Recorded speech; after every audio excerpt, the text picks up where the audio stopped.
Hi అండి. మొన్న బెల్లం వినాయకుడిని చూసాం కదా. ఆ తర్వాత మేము అక్కడి నుంచి ఇంకో 3 కిలోమీటర్ల దూరం అండి.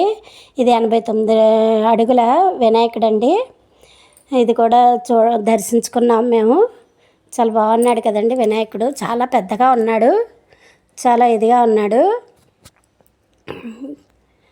చూడండి ఎంత పెద్ద వినాయకుడు. చాలా పైకి ఎత్తి చూడవలసి వస్తుంది వినాయకుడిని.